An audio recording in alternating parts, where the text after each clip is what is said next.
Hello বন্ধুরা, আমি সুপ্রিয়া। জানো তো, মেয়েকে নিয়ে দুপুরবেলা শুয়েছিলাম, তো ঘরে মানে এত গরম, তার মধ্যে টেবিল ফ্যান চালিয়ে শুয়েছি মেঝেতে। এই যে মেয়ে ঘুমাচ্ছে, আর আমার এদিকে বিড়ির চিন্তাতে ঘুমও হলো না। দিয়ে আমি উঠে চলে গেলাম বিড়ি বাঁধতে। বিড়িটা বেঁধে নিয়ে উঠে গেলে আবার একটু কাজ করা কষ্ট হয়ে যাবে। ও আর ওর দাদা দুজনে মিলে যতক্ষণ এক জায়গায় থাকবে ততক্ষণ ওদের যুদ্ধ চলবে। এই মানে যদি 2 মিনিট খেলে তো 10 মিনিট হচ্ছে ঝামেলা করবে, চিৎকার চেঁচামেচি এসবই করতে থাকবে। তো যাই হোক, এর মধ্যে মেয়ের ঘুমও হয়ে গেছে, চলে এসছে আমার এখানে। দিয়ে এবার দাদা খেলছে, ওখানে বসে পড়বে, দুজনে মিলে খেলবে, কিছুক্ষণ খেলবে। দিয়ে আমি ওর দাদাকে বললাম যে বাবা পুনুকে একটা জামা পরিয়ে দে। তো দাদা এখন সেটাই করবে, এখন জামা এনে জামাটা পরিয়ে দেবে। ঠিক আছে, দুজনে মিলেই এই যে এইগুলো নিয়ে খেলছে, এই ছোটো ছোটো বলগুলো দিয়ে ছোটোবেলায় আমরা অনেক খেলেছি, নামটা বেশ জানি না, ঠিক কি মনে নেই। এবার আমি বললাম যে এবারে খেলনাগুলো সব গুছিয়ে নে, পড়া আছে দুজনেরই। এবার দুজনকে খেতে দেবো, আমিও নিজে খাবো। খাওয়া দাওয়া হয়ে গেলে তারপরে পড়তে দিয়ে আসতে যাবো ছেলেকে। মেয়েকে বাড়িতেই পড়াতে আসে। জানো তো, মানে আর 5টা বাচ্চার মতো না আমার ছোটোবেলাটা কাটেনি। ঠিক আছে, আমার ছোটোবেলাটা কেটেছে হচ্ছে তো দায়িত্বে। মানে ছোটো থেকে আমার সবসময় একটা দায়িত্ব ছিল মাথার উপরে। মাকে রান্না করে খাওয়াতে হবে, স্কুল যেতে হবে, পড়াশোনা করতে হবে, পড়তে যেতে হবে। আমার মানে মাথার উপরে তেমন কেউ ছিল না যে মানে আমি আমার মতো ঘুরবো ফিরবো খেলবো, সেরকম কেউ ছিল না যে সে দিকটা সামলাবে। মা কাজ করতো তো লোকের বাড়িতে, সেই জন্য আমাকেই আর কি ঘরের দিকটা সামলাতে হতো। আমি স্কুলে যাই, পড়তে যাই, যেখানেই যাই আমাকে সমস্ত দিকটা সামলে রেখে তারপরেই যেতে হতো। সেই কারণেই মানে আমার ছোটোবেলাটা ছিল না আর 5জনের মতো। সেই ছোটো থেকেই মাথার উপরে একটা দায়িত্বর বোঝা। তখন ছিল মায়ের সংসারের দায়িত্ব, আর এখন তো আমার নিজের সংসার।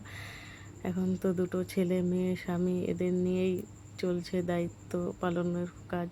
দেখি কতদিন কীভাবে আমার এই দায়িত্ব সামলে রাখতে পারি। আমি চেষ্টা করি, আমি যথাযথভাবে চেষ্টা করি আমি আমার সংসারটাকে ঠিকঠাক করে মানে এগিয়ে নিয়ে যাওয়ার জন্য যা করতে হয় সমস্তটাই চেষ্টা করি আমি। এদিকে তো দেখতেই পাচ্ছ বাইরে হচ্ছে বৃষ্টি।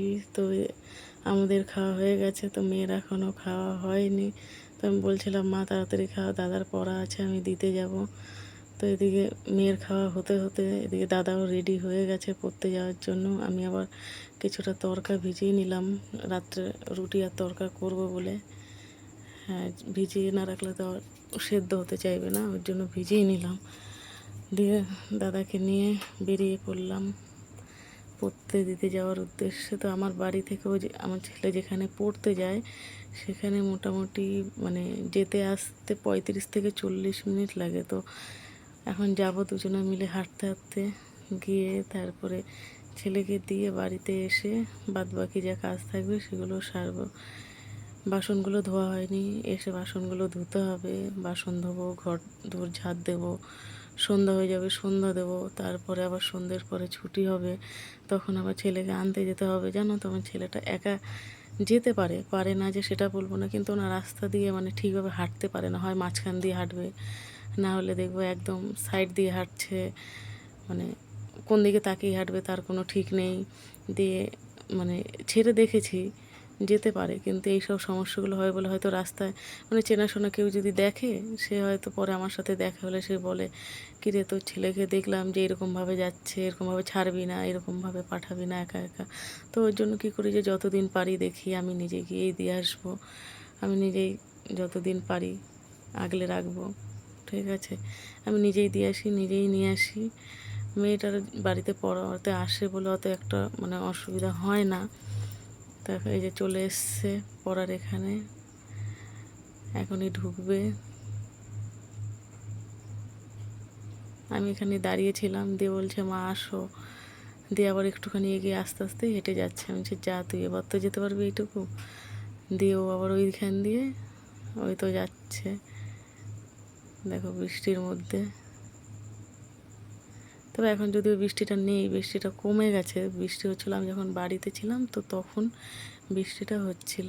ওই যে চলে গেল। এবার আমি বাড়ির পথে রওনা দিলাম। এই যে বাড়িতে চলে এসেছি, বাড়িতে চলে এসে বাসনগুলো ধোয়া হয়নি, সেগুলো ধুয়ে নিলাম। বললাম যে যতই কাজ করো, কাজ আর শেষ হবে না। তো এখনও কাজ করলে অনেক কাজ আছে। সকালে জামা কাপড় ধুয়েছিলাম, সেই জামা কাপড়গুলোও গোছানো হয়নি। তো দেখি কখন গোছানোর টাইম হয়। তার মধ্যে এখনও রাতের জন্য রুটি করব, ওই জন্য আটাটা মেখে রাখবো। আমার আবার আটাটা মাখা না থাকলে না রুটি করে ঠিক আমি মানে শান্তি পাই না, মনে হয় যেন ভালো হচ্ছে না, এরকম লাগবে। ওই জন্য আমি কী করি, রুটি মানে সন্ধ্যের দিকে আমি আটাটা মেখে রাখি রুটি করার জন্য। আর রুটিটা আমি রোজই করি, হয়তো 2-1 দিন করা হয় না। যেদিন ওর বাবা বাড়ি থাকে হয়তো 2-1 দিন হয় না, নাহলে আমি রোজ রাতে রুটিই খাই। তাই রোজ আমার রুটিটা করতে হয়। এর জন্যই জানো তো, আমার বর একদিন আমায় বলছিল যে সুপ্রিয়া তুমি তো ব্লগ ভিডিও করতে পারো। তো আমি সেদিন তাকে বলেছিলাম যে দেখো সবার দ্বারা সব কিছু হয় না, কারণ আমি না ক্যামেরা ভালো করে ধরতে পারি না, ক্যামেরার সামনে ভালো করে কথা গুছিয়ে কথা বলতে পারি না, এডিট করতে পারি না, কিছুই করতে পারি না। শুধু ভিডিও করলে তো হবে না, সেটাকে ঠিক টাইম মতো এডিট করা, কথা বলা, স্মার্টলি কথা বলতে হবে।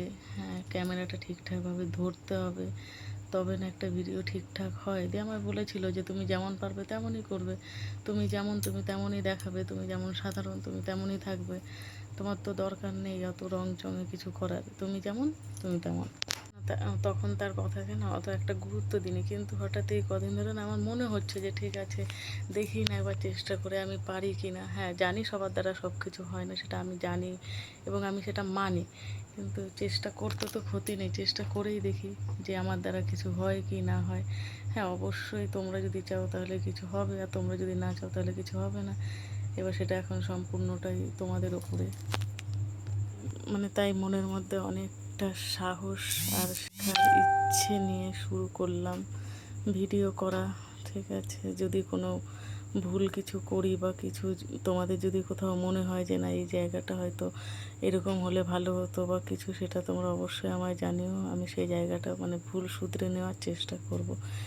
ঠিক আছে, জানো তো আমি চাই আমি সারাদিন বাড়িতে যেমনভাবে নর্মাল যেমনভাবেই থাকি, আমি তেমনভাবেই তোমাদের সামনে ভিডিও শেয়ার করতে চাই। ঠিক আছে, হ্যাঁ আমি গুছিয়ে কথা বলতে পারি না, সেটা আমি জানি যে ক্যামেরা অন করলে আমি গুছিয়ে কথা বলতে পারি না।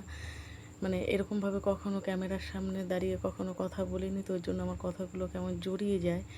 হ্যাঁ, কিন্তু আমি চাই আমি যেমন আমাকে তোমরা তেমনভাবেই দেখো, তেমনভাবেই পছন্দ করো, আমি এটাই চাই।